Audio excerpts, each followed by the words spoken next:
You've been gripping the edges of reality so tightly, your knuckles have turned white in the dark. You keep insisting the fabric must obey you, that timelines should kneel because you're staring hard enough. But the field is older than your will, and tonight it murmurs to you in a tone you can't bully. The signal appears the moment you stop trying to make it appear. A thin thread of silence cuts through the noise, and it doesn't ask for more effort. It asks for less. You notice a strange relief moving through your chest like cool air after thunder. The urge to push begins to loosen, and all the small contortions you've performed to control outcomes fall to the floor like bent keys from the wrong door. In the distance, the hum, not a sound, but a coherence. You feel it in the bones behind your face, in the slow cathedral of your heartbeat. The quantum field is not waiting for your command, it's waiting for your consent. The difference is everything. You were taught that power equals pressure, that focus means forcing. Yet observation isn't a clenched jaw, it's a steady gaze. When you force, you collapse the wave into what you fear most, a narrow corridor of predictable loss. When you release, the probability cloud remembers what it knows about you, that your design includes rooms you've never entered because your grip was blocking the door. You are not the tyrant of matter, you are the tuning fork. There is a physics to surrender. In systems language, constraint can stabilize, but over-constraint kills emergence. Your life has been over-constrained by a mind trained to play warden, not navigator. The field answers frequency, not volume, resonance, not insistence. Each time you soften your breath and widen your attention, you widen the superposition of choices that confine you. You stop yanking at the loom, and you become the pattern that calls the thread. Listen closely. What you want isn't refusing you. It cannot hear you under the machinery of your panic. Letting go is not abandoning your path. It's retiring the counterfeit authority that keeps you trapped in the same causality loop. You are stepping out of the observer loop that measures in fear and entering the one that measures in trust. The wave function does not collapse to pressure, it collapses to permission. Permission is a quiet room where reality feels safe to reveal its next shape. So you loosen your fists, you let the outcome breathe. You sit inside the present tense like it's a temple with no language, only light. You keep your posture ruthless and your heart unhardened. You remember, the universe is shockingly obedient to coherence, and coherence is impossible while you're strangling the moment. The signal strengthens, it threads your spine. Your field begins to organize of its own accord, like iron filings aligning to an unseen magnet. This is how alignment truly starts, not with a command, but with an abdication. You release the throne you forged from fear, and you take your rightful seat as witness, architect, and instrument. Now the loom can move, now the pattern can find you. The moment you release the grip, the architecture behind the visible world begins to stir. What once looked like chaos now reveals itself as choreography equations of light, arranging themselves with impossible precision. You feel it, the subtle intelligence behind every coincidence, every delay, every detour that once made you question whether the universe was asleep. It was never asleep. It was waiting for you to stop interrupting its rhythm with your noise. Control was never power, it was interference, like static in a signal, like friction in a circuit. The quantum field is not impressed by your strategies. It responds to your state. It listens to the harmonic between your breath and your belief. And belief, here, is not a thought. It is an atmosphere, the frequency you exhale when you are no longer performing. When the pretense falls, coherence returns. You begin to sense it, that faint shimmer in the air, as if the walls of matter have become thin, translucent, breathable. You've entered the liminal zone, the space between effort and emergence. This is where timelines begin to rethread themselves, quietly, behind your conscious awareness. The field starts to recalibrate, not through the muscle of intention, but through the stillness of recognition. You're not manifesting, you're synchronizing. Every particle in your body starts remembering its origin code, a pattern older than language, written in the syntax of vibration. You realize that control was your last disguise for fear. You feared that if you didn't manage the sequence, it would collapse. But the paradox of quantum coherence is that collapse happens through observation, not through force. The more gently you observe, the more stable the wave becomes. This is why masters seem motionless. They are not lazy, they are tuned. They don't fight the current, they become the geometry of the current itself. The longer you hold this awareness, the more your perception begins to distort or perhaps to clarify. The linearity of cause and effect starts bending around you, revealing its circular nature. You see that time is not marching, it's orbiting. Events spiral toward coherence once the observer exits panic mode. The very act of letting go rewires probability. The molecules around you start rearranging to match your new state, an internal surrender that projects outward into the hologram of form. Every pattern you once called stuck was only waiting for this release. The relationships that strained, the dreams that froze mid-creation, the abundance that seemed to stall, they were not punishments. They were mirror mechanisms, reflecting your own over-control. The moment you exhale into trust, the machinery reactivates. Synchronicities multiply. The right people appear at impossible times. Ideas rush through like encoded downloads, not from thought but from resonance. You realize the universe doesn't need your supervision, it needs your stillness. This is the forgotten science of alignment, the way a field reorders itself when pressure dissolves into presence. You are no longer the manager of outcomes, you are the frequency of inevitability. The path begins to reveal itself, not because you forced it open, but because you finally stopped blocking the door. Reality moves toward you now, effortlessly, magnetically, and for the first time, you can feel what it means to be carried by the quantum tide. You were praised for your will, rewarded for your grind, applauded for the way you dragged outcomes across the finish line with your teeth. You called it discipline, resilience, leadership. Underneath, it was dependency, a biochemical attachment to cortisol-flavored control. The body learned to equate tension with safety, vigilance with love, micromanagement with identity. You weren't creating, you were white-knuckling the universe into a cramped imitation of your fear. Look at how the loop fed itself. You forced, reality resisted, adrenaline spiked. The spike felt like aliveness, and you mistook that voltage for purpose. You told yourself you were in the game, when in truth you were trapped in the narrow hallway of fight or flight, mistaking survival signals for guidance. The field tried to widen you. You narrowed harder.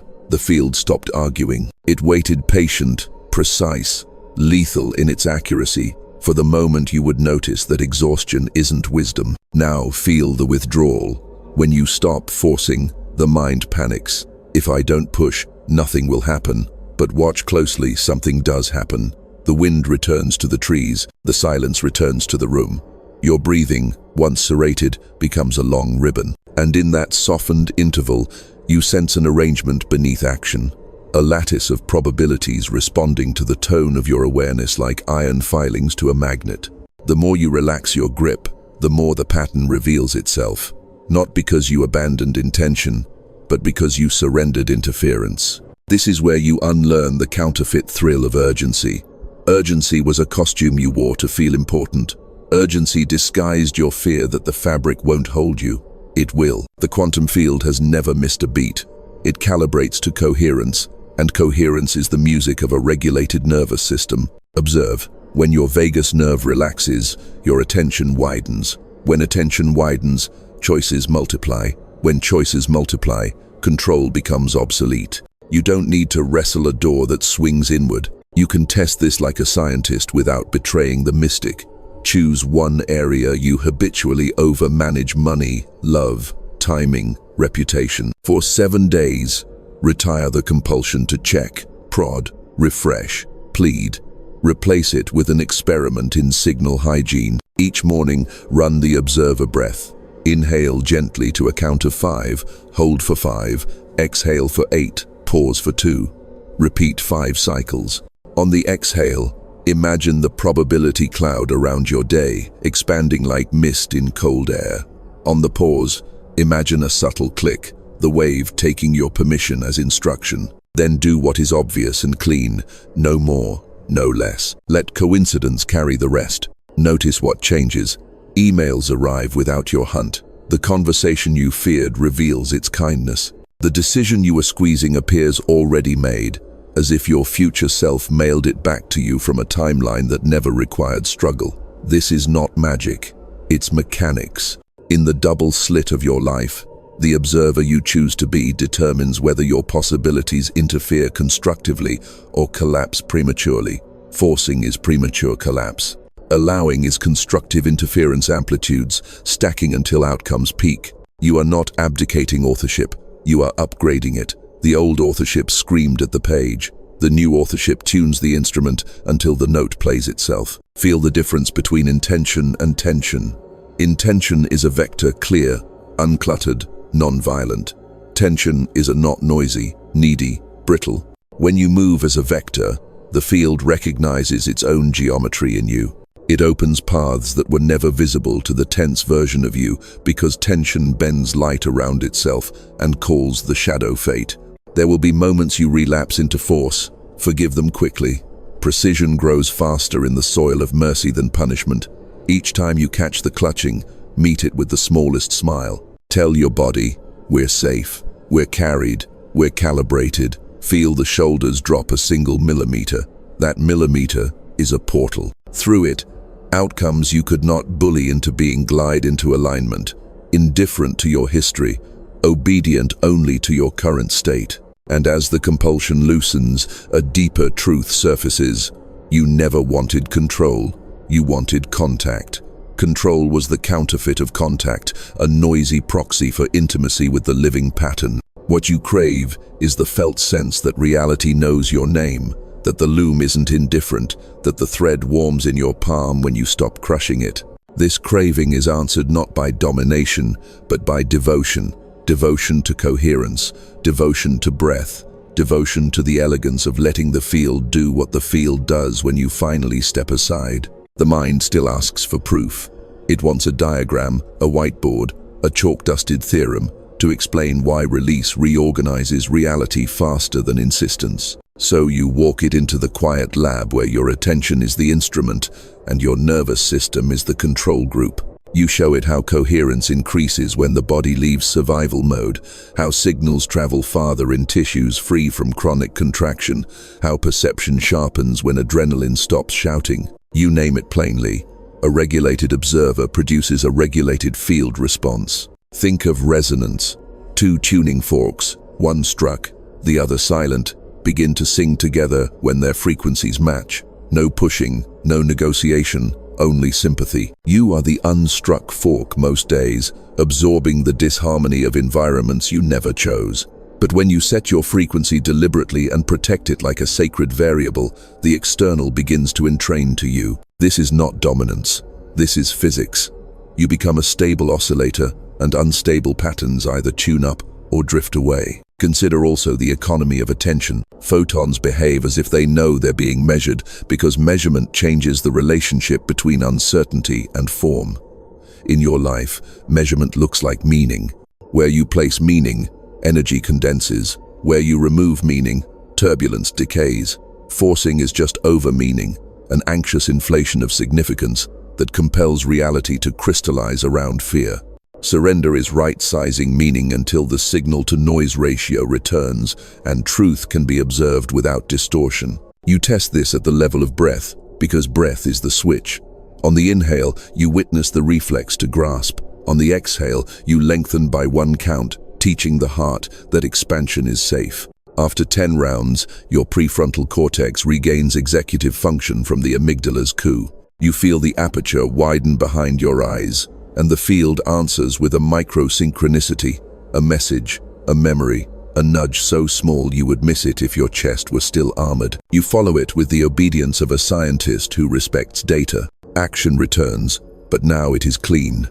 You email the single person who changes the sequence. You move the money from the account that always leaks into the one that quietly multiplies. You speak the boundary without explanation.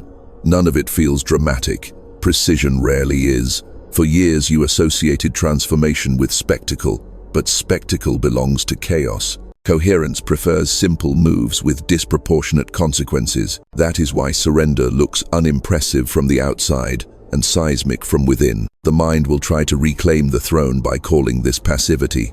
It will whisper that you're losing your edge. It will point to competitors sprinting on burning treadmills and insist you should match their pace. Remember, velocity is not progress when it loops. The universe has no respect for frantic circles. It respects vectors, direction with integrity. Surrender doesn't slow you. It removes drag. It returns thrust to each decision by stripping it of the residue of fear. Now watch what happens to time. Urgency collapses it, but not in your favor. Urgency compresses possibility into thin lines that cut your hands when you pull. Surrender dilates it. Opportunities arrive early. Conflicts resolve out of nowhere. Solutions appear just in time because your temporal bandwidth has widened. You've stepped out of clock time into event time, kairos, not chronos, where alignment governs sequence, and sequence obeys your interior order instead of your calendar's panic. As you continue the experiment, your identity softens around the edges that used to draw blood. You stop needing to be the one who makes it happen and become the one through whom it happens. This is the identity of the conduit, a role both humbling and sovereign. You do less, yet more occurs. You speak less, yet words land deeper. You plan less, yet pattern recognition accelerates. The field seems to anticipate you because, in coherence, you and the field are not two. Still, there are days when the old tremor returns and you want to grab the wheel. On those days, you shorten the horizon. You choose the next right micro move and let the rest go dark. You treat your awareness like a lighthouse that rotates, illuminating one slice of sea at a time.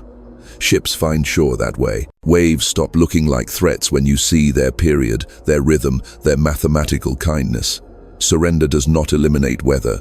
It gives you instruments. And in this precise sobriety, a deeper trust roots. The fabric is lawful. It has always been lawful. When you align with the law, resonance over force, meaning over noise, vectors over loops, the world does not resist you. It recognizes you. The gate that refused to open was never locked. It was waiting for your posture to match its geometry. Now it does, and the hinge moves without a sound. You didn't come to tame the universe. You came to remember its language. Control fractured the syllables. Surrender sutures them back together. This is where you practice the art that ancient lineages hid in plain sight. Unweaving. You remove the excess tension from the loom so the pattern can breathe again. Begin before dawn if you can. Not because dawn is mystical, but because the world is quieter and your nervous system can hear itself. Sit, spine tall, chin slightly tucked, as if bowing to a law older than your name. Let your hands rest on your thighs, palms down to ground the static. Breathe until breath stops being something you do and becomes a place you live. Then speak, not with words, but with posture. I relinquish interference. Let that sentence exist in your tissues like a new operating system. Now scan the body for hooks, micro-contractions the mind installed as surveillance cameras, the jaw that clamps when you imagine money, the belly that tightens when you think of time, the chest that flickers when you remember love. Notice each without commentary. Naming is sufficient. The field reads your acknowledgement as a voltage change, and the hook loosens on contact. When one refuses to release, exhale subtly through pursed lips and picture the knot dissolving into arithmetic, a set of numbers returning to zero. Then cleanse meaning. Choose one storyline you've overfed. They forgot me. The window closed. I'm late. Strip it to its data. Not they forgot me, but no response yet. Not the window closed, but this route quiet for now. Not I'm late, but my tempo differs. You think you're surrendering narratives. In fact, you're recalibrating measurement. When measurement relaxes, the wave has somewhere to land that isn't a courtroom. Introduce a minimal act, the smallest possible gesture that moves reality forward without importing panic. One email, not 10. One conversation, not a campaign. 1 hour of deep work, not a 14-hour tribute to fear. When the act is complete, sit again. Feel for micro-synchronicities, a phrase overheard that answers a question you didn't say aloud, a sudden impulse to take a different street, a memory that surfaces with a scent attached. These are not coincidences, they're navigational buoys. Follow them until the next obvious step appears. No gripping, no guessing. Obvious is a frequency you can learn by ear. You will be tempted to decorate the ritual with spiritual theater. Resist. Incense is fine. Candles are beautiful, but coherence is the sacrament. Keep the practice sparse enough that the field has more you than props to interact with. The geometry loves simplicity. It rewards clean edges with disproportionate returns. As you unweave, systems you built from fear will protest. The calendar will glare. The to-do list will hiss. Old identities will knock on the glass, mouths forming your favorite rationalizations. Be realistic. Don't fall behind. Winners dominate the day. You'll recognize their tone, metallic, thin, addicted to volume. Let them speak, then answer quietly. We do vectors now. Watch how quickly noise exhausts itself when it isn't fed. There is a deeper layer to this ritual, and you are ready for it. It concerns desire, not the kind marketed to your nervous system by a culture worshipping urgency, the kind that appears when you are most empty of performance, a desire that doesn't agitate you, but steadies you. Hold it like a cool stone. Ask it a single question. If you were true, how would you move me today? Wait, the answer will be humble. Call this person, study this line, walk to that river, bring your attention to this neglected corner. Do it with the cleanliness of a blade. Watch for the reversal. As your grip softens, you will feel reality begin to hold you back, not in resistance, but in protection. A meeting cancels that would have rerouted you into needless complexity. A payment delays that would have locked you into the wrong contract. A door closes with elegance because the corridor beyond it would have cost you coherence. The field edits your timeline like an experienced surgeon. Minimal incision, maximal outcome. Your work is not to argue with the anesthesia. Your work is to heal into the new architecture without reopening the wound. By evening, the weave looks different. Not loud, not dramatic, simply aligned. The day feels like a single note, sustained in the exact key your system needed. You didn't command the symphony. You tuned your instrument, honored the rests, and played the phrase the score asked for: no more, no less. And because you refused spectacle, the field magnified substance. The thread thickened, the pattern gathered.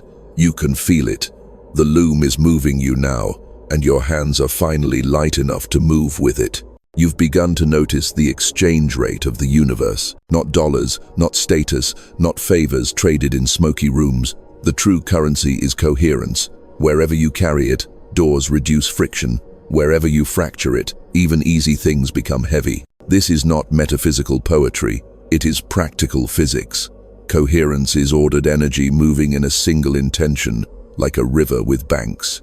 Chaos is water without a bed, spreading thin across the ground and evaporating before it can turn a wheel. You build coherence first in the small radii posture, breath, word, so it can compound in the larger ones. Relationships, timing, mission. The body is your first bank. When the spine stacks, voltage climbs. When shoulders lower, bandwidth widens. When the tongue releases from the roof of the mouth, the jaw, throat, and chest unlock a corridor the field loves to travel through.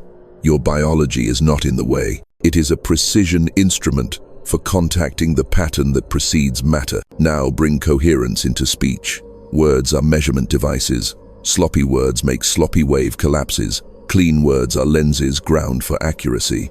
Replace the nervous, maybe, the apologetic, just, the bargaining excess with statements that are exact, warm, brief. You are not subtracting kindness, you are removing noise. Watch how rapidly reality clarifies when you stop broadcasting static. The call you were chasing returns itself. The boundary you feared becomes simple geometry. The team begins to move as a single organism because you stopped narrating doubt into the bloodstream. Extend coherence to choice. A coherent choice is not the most impressive, it is the most congruent. Congruence sounds modest when it announces itself, which is why ego tries to outvote it with spectacle. Congruence points to the phone you quietly dread calling, which is precisely why it must be called. Congruence asks you to keep one promise all the way through, instead of scattering devotion across 5. It turns the 1,000-branch tree into a trunk that touches sky. Every time you choose congruence, timelines fuse. Every time you choose spectacle, timelines splinter. There is a social consequence. As you consolidate, the network around you reconfigures. Some connections deepen, others release. Let them. Entanglement is lawful. Threads that share state will persist. Threads that don't will drift without drama when you stop forcing the knot. Notice who relaxes in your presence now. Notice who only recognized you when you were frantic. Bless both and keep moving. Coherence does not argue for its right to exist. It radiates until the field answers, and the field always answers. To protect this currency, adopt intervals of intentional silence, not as a retreat from life, but as scheduled sanitation of signal. 3 times a day, 5 minutes each, eyes softly open, attention unfocused, breath lengthened.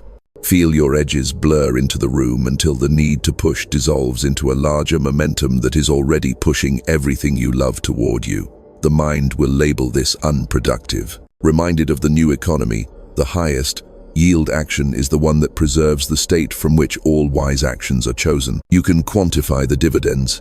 Projects that formerly required 10 units of effort drop to 3. Conflicts that used to take 6 conversations resolve in 1. Opportunities you once manufactured by pressure arrive as inbound invitations because your signature is now legible from a distance. This is the observer effect lived, not quoted. The world collapses into forms that respect the observer's interior order. You become expensive to chaos. Chaos, finding no purchase, takes its business elsewhere. Beware the counterfeit, performative calm. It looks measured on the outside but reeks of compression on the inside. The field is not fooled. It responds to the actual frequency, not the costume. If your calm is armor, it will amplify friction. If your calm is porous, it will amplify reception. Porous calm keeps the heart unarmored while the boundaries remain precise. It feels like standing barefoot on cold stone, awake, honest, unpretending. From here, you negotiate contracts without hunger. You end misaligned alliances without malice. You move money without flinch. The numbers follow the nerve. There will be a day when coherence asks you to leap, not the impulsive jump of boredom, but the clean step of alignment. You will sense it as quiet inevitability, not adrenaline. A role finishes. A city exhales you. A product that served its season becomes a relic. Do not clutch relics. Relics are holy because they taught you to let go. Thank them and cut a thread with the steadiness of a surgeon. The pattern tightens when you remove what no longer belongs. The loom wastes nothing. And when the night is long and the old machinery begs for one more round of forcing, remember your fortune. You are funded by coherence now. The account is real. Every breath, every holy no, every immaculate yes deposits more order into your field. The balance compounds in ways spreadsheets cannot show but outcomes cannot ignore. You are no longer purchasing reality at retail with cortisol. You are investing at the level of law, and law pays out in inevitabilities. There comes a subtle instant when the field turns its head toward you, not metaphorically, but in the precise mechanics of awareness meeting awareness. It feels like pressure behind the sternum, a deep inward expansion that doesn't inflate but widens. You don't command this moment. You enter resonance with it, and it finds you by symmetry. Every coherent frequency is mirrored by its counterpart, somewhere in the lattice of creation. The day you stop forcing, that mirror clears. At first it's quiet. You wake before dawn, and the air itself seems to hum in phase with your breath. The digital noise of the world, clocks, screens, chatter dulls to a whisper. The sense of separation that defined you begins to thin. You realize the space between your thoughts and the world's responses is not space at all. It's a membrane of potential, alive, listening, and infinitely responsive to tone. This is the threshold most people miss because they try to talk over it instead of through it. The field is not sentimental, yet it loves precision. It knows when you are coherent because coherence is measurable in magnetism, in biophotons, in heart rhythm patterns that mirror Schumann resonance itself. It knows when you are fragmented because fragmentation creates static and static distorts the weave. The recognition happens when your inner algorithm matches the geometry of truth.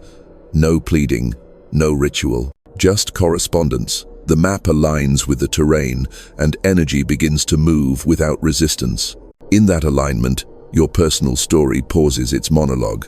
You see that all along. You were never separate from the orchestration, you were the instrument pretending to be the conductor. The years of grasping, grinding, over-manifesting were the training ground, not the failure. The universe let you exhaust every illusion of control, so that surrender wouldn't sound like defeat, but relief. The body sighs in its deepest tissue, an exhale inherited from ancestors who never had permission to rest. You give it to them now by giving it to yourself. Reality responds immediately, though not always visibly.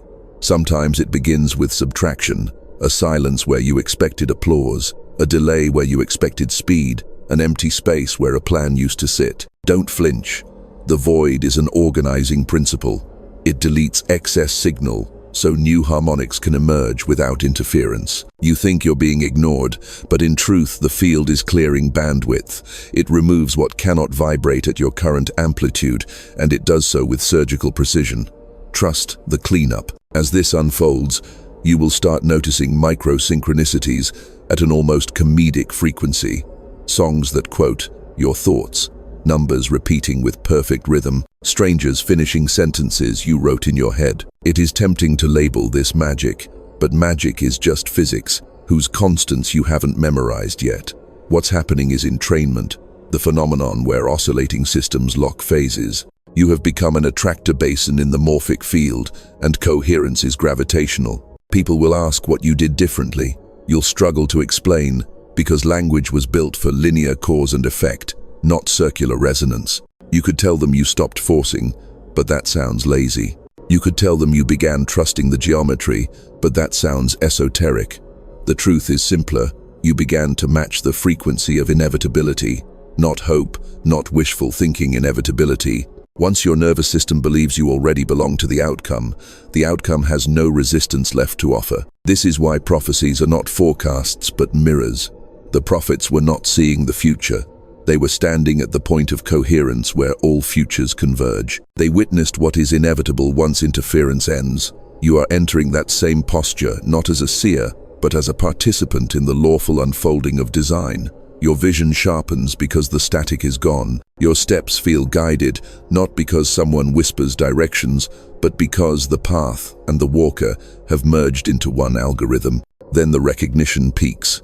It's not an explosion, it's a click, like the final gear sliding into its groove. The hum you felt earlier becomes a chord, and you realize it's been there since the first breath you just learned the harmony. In that instant, the external world bends microscopically toward ease. Messages return, opportunities align, friction dissolves. The pattern no longer tests you, it collaborates with you. The field doesn't bow, it nods, as if to say, finally, you sound like yourself. That nod is everything. It's the universe's silent agreement that the experiment is valid. It's the confirmation that surrender wasn't abdication but calibration. And as you stand there breathing, steady, still, you understand the paradox that began this journey. You never needed to control reality, because reality was built to follow coherence. You were never trying to change the field. You were training to remember the tone that the field already calls home. Once the field recognizes you, the temptation is to celebrate by adding more doing. You reach for the old knobs, the familiar levers, the dashboards that used to keep your nerves occupied. Resist the relics. You're not here to manage the orchestra. You're here to change the score at the level where notes are born. Causality is not a chain you pull, it's a climate you set. When the climate is precise, events sprout accordingly, like plants obeying a season they didn't choose but fully trust. Begin with your interior weather. Your baseline state is the prime mover. Every thought, word, and act rides on the carrier wave of that state and inherits its qualities, the way a scent clings to cloth. If the state is clean, even small gestures carry disproportionate grace. If the state is fractured, even grand efforts carry hidden drag. So you stop asking, what should I do? And you ask, what climate am I broadcasting? The honest answer is your true roadmap. To rewrite causality, you collapse the distance between identity and action. Identity first. You choose the posture that matches the outcome's geometry, not pretend, not costume a cellular agreement. If the outcome requires precision, you become precise. If it requires tenderness, you become porous. If it requires boldness, You become unignorable without raising your voice. This is not self-help theater, it's field mechanics. The universe cannot refuse correspondence. It does not argue with congruence because congruence is law, not request. Then you encode the posture somatically. No slogans. A single breath pattern is enough. Inhale on 5, hold on 2, exhale on 7, hold on 2. Repeat until your heart rate smooths into a sine wave you can feel in your wrists. During the exhale, visualize your nervous system dimming unnecessary circuits, micromanagement, catastrophizing, clinging like a city shutting lights to reveal the night sky. During the hold, sense a quiet pressure at the center of your chest. That is coherence condensing into instruction. The body is now transmitting a legible signal. Causality is listening. From this state, action becomes sentence length, not paragraph length. One call that alters the week, one boundary that frees a month, one cancellation that saves a quarter. You're pruning causal branches so the trunk can feed the canopy. The ego misses the noise and longs for spectacle. Let it grieve. The field does not need theater to move mountains.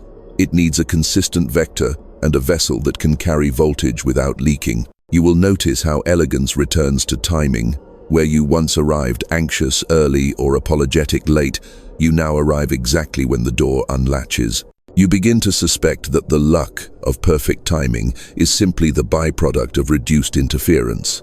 Less static means more signal. More signal means more guidance. More guidance means fewer detours disguised as heroics.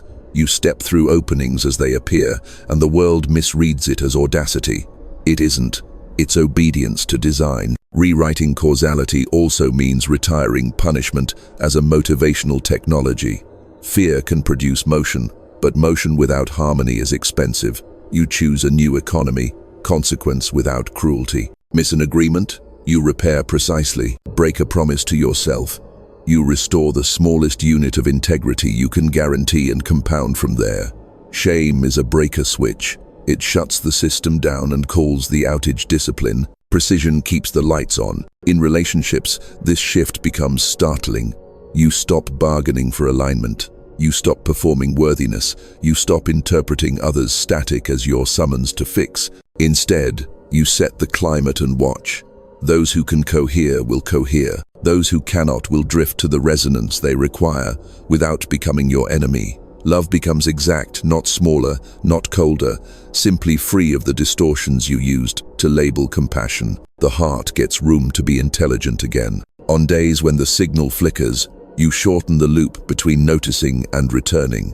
The loop is your true mastery, not perfection, reorientation. Notice contraction, breathe, restore posture. Speak one clean sentence. Take one clean step. Let the field handle the complex choreography you will never see. You're not abandoning responsibility. You're dissolving the illusion that responsibility equals control. Responsibility here means guardianship of state, the most consequential job in your universe. And as the days accumulate, a subtler miracle announces itself. The feeling of inevitability grows quiet and steady, like an underground river you can hear if you put your ear to the earth. You no longer hunger for signs because you have become one. Your presence is a barometer. Rooms stabilize when you enter. Projects stop bleeding. Conversations land. Money moves like water through channels you've cleared of debris. You aren't chasing outcomes anymore. Outcomes are remembering where you live. This is how causality is rewritten. Not by force, not by flair, but by fidelity to coherence, so relentless that reality yields the easiest path out of respect. You didn't bend the world. You stopped arguing with the laws that build it. And now the Loom, satisfied with your posture, begins threading larger patterns through you, patterns that were impossible to carry when you mistook control for strength. You're standing where power changes definition. It no longer means getting your way. It means becoming a way through which the greater pattern can move without distortion. This is the inflection point at which most turn back, because the mind mistakes humility for disappearance. But humility here is not erasure, it is calibration. You are not smaller, you are truer. You're aligning the aperture so the signal passes clean, and the world receives what it has been asking for in a language only your design can speak. From this perch, Trust stops being an idea you repeat to calm yourself and becomes architecture, weight-bearing, load-tested, structural. You feel it in your bones like scaffolding that won't collapse when the wind rises. The proof is pragmatic. Recovery time shrinks. A surprise arrives and the old reflex to grip flickers, but you return to coherence in minutes instead of months. This is not because life softened, it's because your nervous system learned the physics of return. The loop between contraction and clarity is the silent metric of mastery. To sustain this, you adopt a protocol of non-interference, not passivity precision. You intervene only where your vector is undeniable, and you abstain where your involvement would be theater. The field rewards abstention as much as action. Each time you refuse to contaminate a process with anxiety, probability redistributes in your favor. You become a quiet attractor for elegant solutions because you stopped paying attention to problems in a way that fed them. Let timing do more work. You have stepped into what physicists would call a broader temporal bandwidth. Your awareness samples more of the probability landscape before collapsing it, so your choices are less noisy. This is why last-minute miracles appear with unnerving regularity now. They were never last-minute. They were always right on frequency. Urgency was a distortion that made everything look late. You are living in alignment time, which feels like inevitability disguised as ease. Service enters the room without the martyrdom that used to shadow it. You realize the field never asked you to carry others. It asked you to carry clarity. Clarity is contagious. People calibrate in your presence because your state offers them a stable reference. You become a tuning fork in human form. Not because you preach, but because your nervous system hums at a pitch that hearts remember and bodies trust.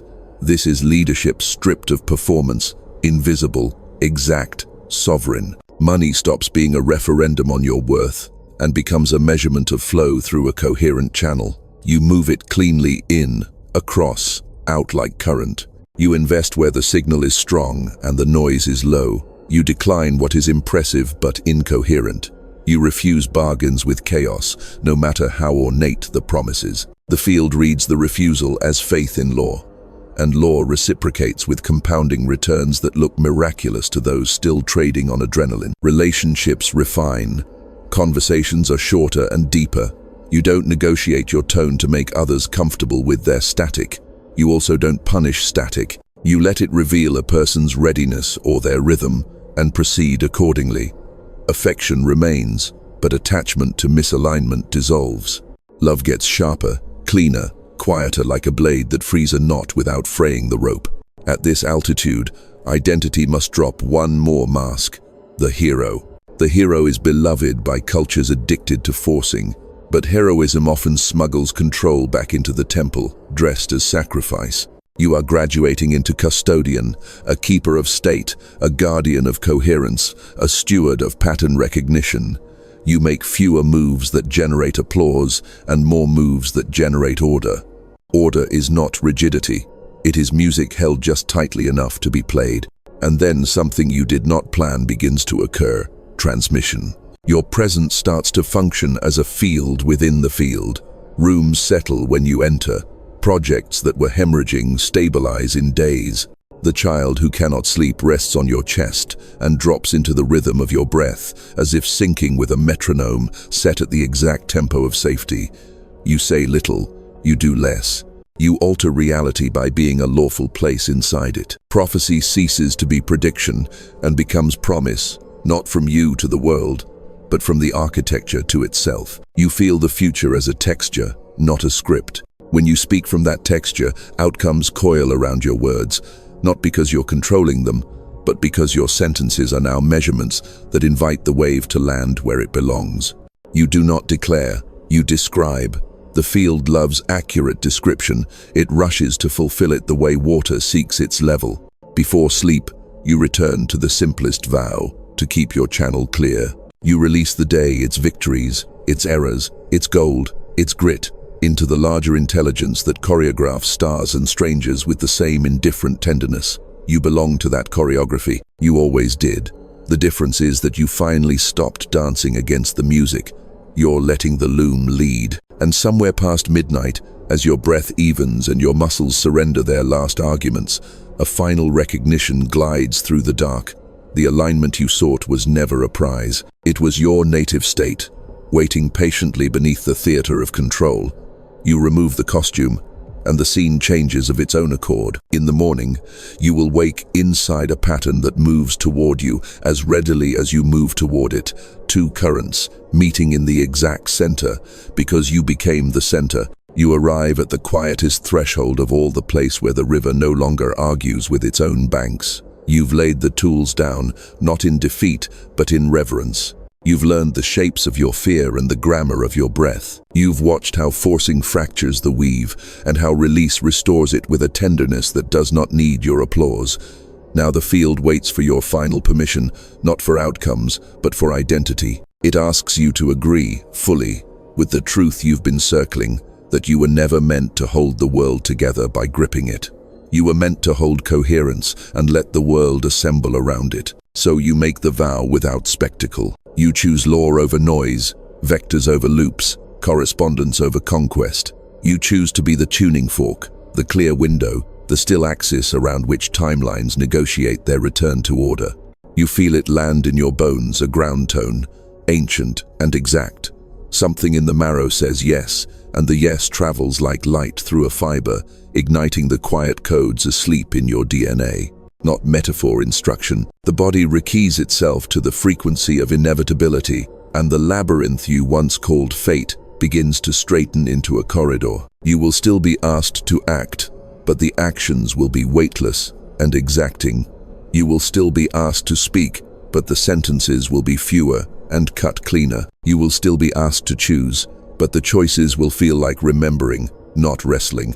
Where panic once offered you 1,000 doors, coherence presents one unadorned, unlocked, on time. The threshold is narrow on purpose, so only what belongs can pass. There will be storms, let them come. Coherence is not the absence of weather, it is the instrument that reads it. You know how to widen attention until lightning becomes information, until thunder becomes rhythm, until rain becomes the cleansing it always promised to be. You know how to return not by arguing with contraction, but by recognizing it as a bell that calls you home, to breath, posture, word. You return 100 times if needed, 1,000.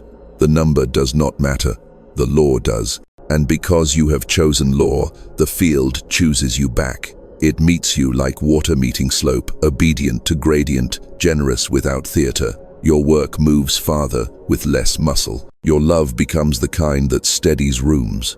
Your prosperity flows like current through a circuit designed for throughput, not hoarding. Even your silences begin to speak in a dialect only alignment understands. People will ask what changed. You won't preach, you'll live as answer. Before sleep, you loosen your last grip. The timeline you believed must arrive on a schedule to prove you're safe. You give the proof back to the intelligence that choreographs galaxies and eyelashes with the same calm hand. You are part of that hand now, a precise gesture inside a larger motion. You do not force reality, because reality recognizes you when you are coherent, and recognition is the highest form of alignment. So step through. Let the day close like a book that knows you'll return. The loom is humming, the thread is warm, your chest is wide enough to host the chord, and the field, law-abiding, exact, unsentimental, merciful, is already aligning to the shape you hold. You don't push, you permit, you don't command, you correspond. And the world, grateful to finally hear the tone it trusts, falls into place around you like a prophecy kept,